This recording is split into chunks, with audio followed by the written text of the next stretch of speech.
tuan-tuan, Felda duduk bawah tabung haji.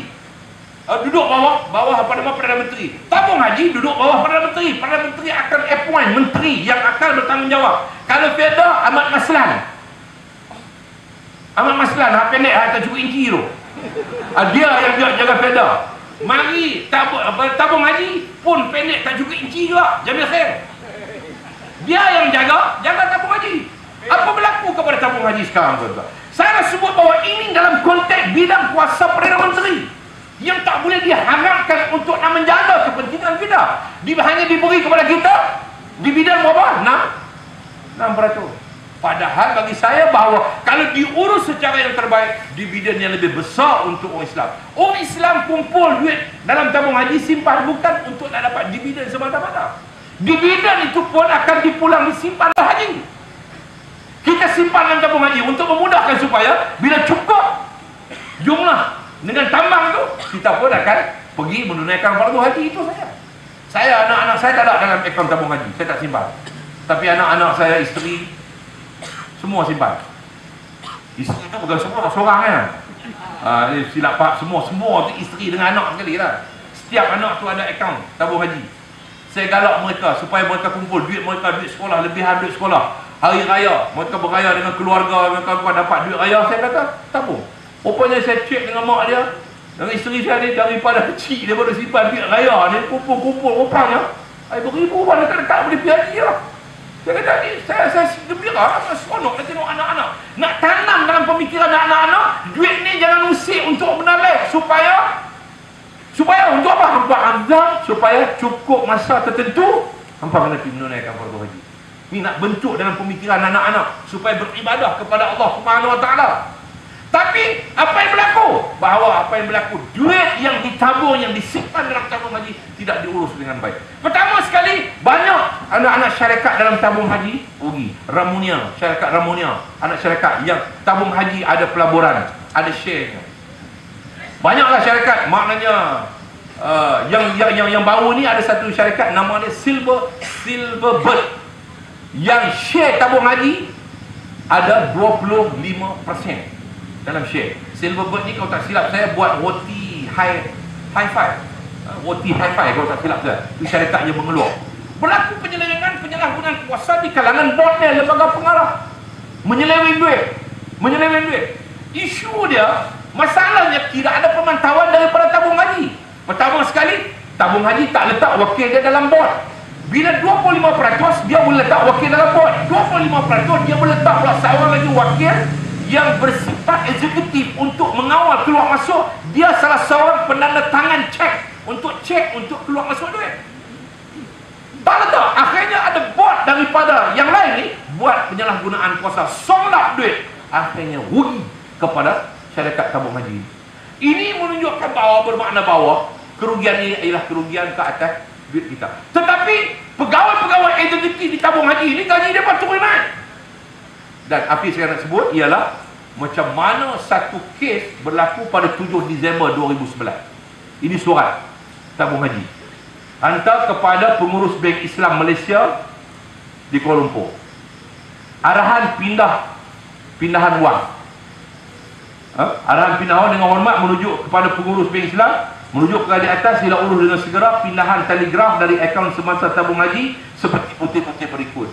Dari Bank Islam Malaysia, iaitu akaun tabung haji Bank Islam, nombor akaun 14-032-00-002819-.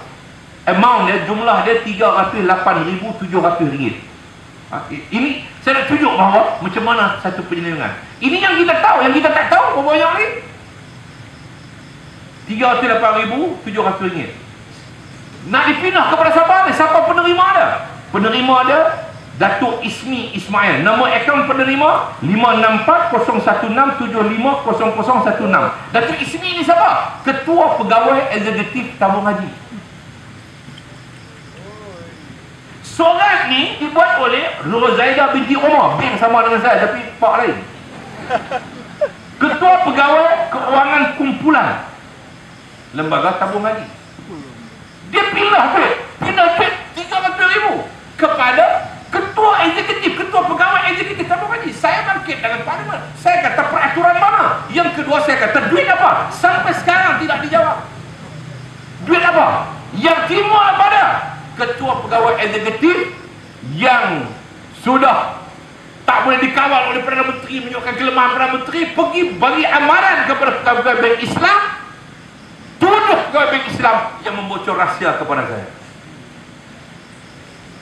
Kecoh. Sebab apa? Sebab dia berhak dia pergi bank Islam. Sebab dia pemegang share tabung haji ini ialah tuan punya owner kepada bank Islam. Dia punya share dia yang paling besar dalam bank Islam, atau paling besar dalam bank Islam. Dia begitu dah pegawai. Pihak bank Islam menghubungi saya, beritahu kat saya, kata Ismi sudah main mengamuk, tuduh kami yang bocor rahsia kat Datuk. Saya kata, pasal apa pula? Bukan hampa bocor kat aku. Betul kat Datuk? Tak ada pegawai kami yang bocor kat Datuk, betul? Dia kata, boleh tak fax surat tu kat kami nak siasat. Kami nak kena siasat sekarang ni. Ni takut naya pegawai bank Islam ni, sebab pegawai bank Islam dia kata banyak pas. Saya pun fax. Sebab dia kata kami boleh tengok surat tu, kami boleh tahu surat tu daripada siapa yang bagi kat Datuk. Saya pun fax. Fax dia kata, terima kasih Datuk, clear, surat tu sah, bukan daripada bank Islam yang bagi kat Datuk. Habis Datuk tahu daripada mana? Itu aku punya pasal lah. Aku tahu daripada mana aku ambil. Yang penting bukan daripada hampa bagi kat aku. Sebab dia kata kalau daripada mereka sudah tentu ada tanda tangan, tanda tulis tangan untuk ambil tindakan dan sebagainya. Tapi tak ada. Tak ada tanda padam dan sebagainya. Dia kata ini bukan daripada kami. Dah bukan daripada mereka. Pegawai tabung haji ni pula pergi cek pula pegawai ni kepada tabung haji. Siapa beri amaran, siapa yang bocor rahsia kepada Datuk Mahfuz akan diambil tindakan di bawah Akta Bank. Tapi siapa yang sedia bekerjasama buat pengakuan akan diringankan hukuman. Siapa nak pergi mengaku? Tak. Isu dia apa masalahnya? Apa rahsia yang dibocor kepada saya? 308,000. Okey, kamu beritahu lah duit apa? Dan sampai hari ini isu ni tuan-tuan, saya tanya di parlimen. Tanggungjawab sepatutnya jawab pada saya Menteri, Perdana Menteri ataupun Jamil Khair. Tapi sampai sekarang Perdana Menteri atau Jamil Khair tak jawab kepada saya duit apa 308,000. Saya nak tunggu jawapan mereka. Dan sidang parlimen ni kalau mereka tak jawab, saya akan kemukakan kertas yang kedua. Saya ada 5-6 kertas yang menunjukkan bahawa ada penyelewengan yang membabitkan penglibatan orang-orang politik. Dan saya tunjuk pada contoh bahawa bagaimana institusi keuangan orang Islam, duit milik orang Islam disalahgunakan untuk kepentingan pemimpin-pemimpin di negara kita pada hari ini. Jadi inilah dia malang kepada rakyat negara kita ini, selagi mana kita masih mempertahankan UMNO dan Barisan Nasional untuk pemerintah. Sebab itu pilihan raya pada kali ini adalah pilihan raya yang terbaik untuk kita menamatkan kuasa politik UMNO dan Barisan Nasional. Peringatan yang berhormat Muda Tengku Radali, kekalahan UMNO Barisan Nasional dalam pilihan raya pada kali ini adalah kebaikan untuk negara Malaysia.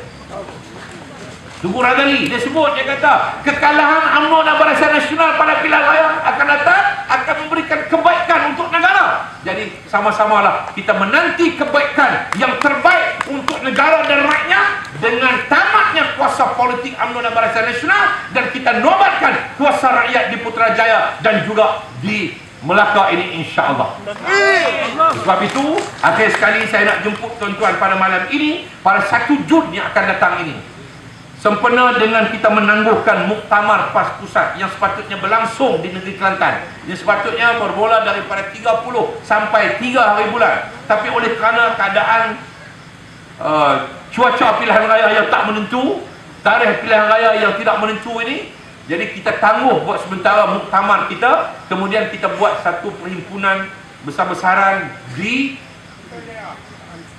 Stadium Darul Aman Al-Ustaz Negeri Kedah. Agak ujung, agak di penghujung, iaitu satu program yang dinamakan Hijau ke Putrajaya.